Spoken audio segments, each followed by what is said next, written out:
Past few days I've been building wooden countertops for my kitchen. I started with this one here because this one requires the longest pieces of all the countertops I'm putting in. I had no lumber long enough to make the entire length horizontally, so I went diagonally. And well, working with any cut list, the best way to start is make the longest cuts first.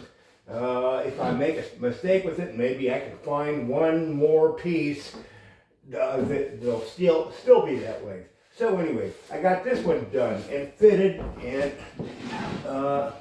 have not even sanded it yet. And it is pretty darn flat. So there's number one. We got that done. So move that out of the way. Ooh. And we'll set it aside. And next up, we have the one I made the next day, and that is this one that goes exactly opposite the first one.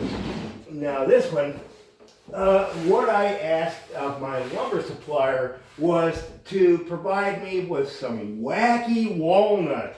And well, oh boy, did they deliver.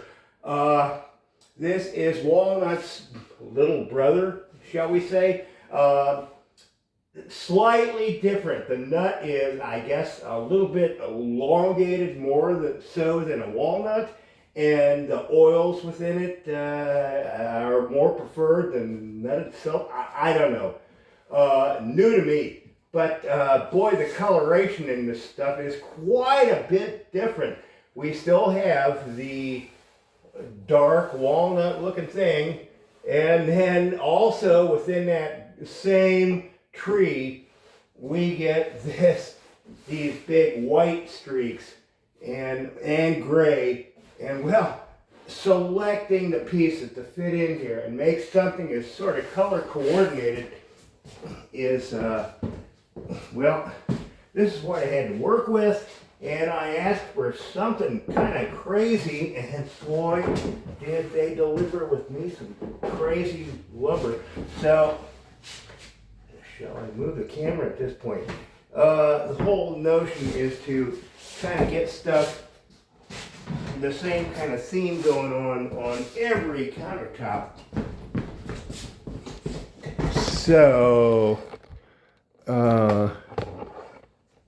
the two have more or less the same spacing and showing the same amount of the white. And we're chasing it down. This is the one I just made. Golly, it was just yesterday. And, well, every one of these things still needs a lot of work. But, well, there's the camera back in there again. We're going to get, boy, and I will mention, I had to go to my buddy's shop, and over the weekend, the holiday weekend, nobody was there, and so I had to place myself much better tools than I got in my lame little place here, and to transport them back home, I added these plywood cleats back here to kind of stiffen it,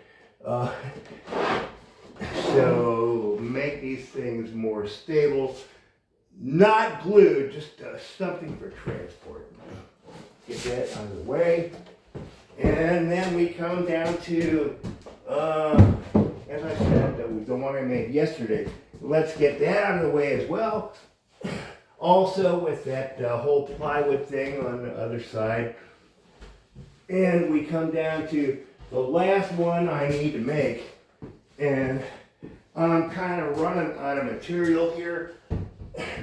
Boy, oh boy, I think I bought just enough when I went lumber shopping. And might I give a shout out to Lumber Capital Log Yard, the supplier for this stuff. I asked for Wacky walnut, and oh boy, they gave me Wacky walnut. What more could one ask? And at a fair price. Got to mention that. And after all those pieces I made there, I'm working, and I made a template for the last one. Let's get the template out of the way. And here's what I need to make a glue up of whatever's left here. And then, speaking of whatever's left, that's all I got left. And I still got to make something to go across the front of the sink. Now, what I have here is a whole lot. Besides what you see here, I got lots and lots of little beautiful triangles of lots of these. There we go. And I still need to make something to go across the front of the sink. And I think before I'm done here, I have just barely enough material left to, I can build all my countertops. And besides that, I may have a few tiny bits left over for some other little project. I don't know.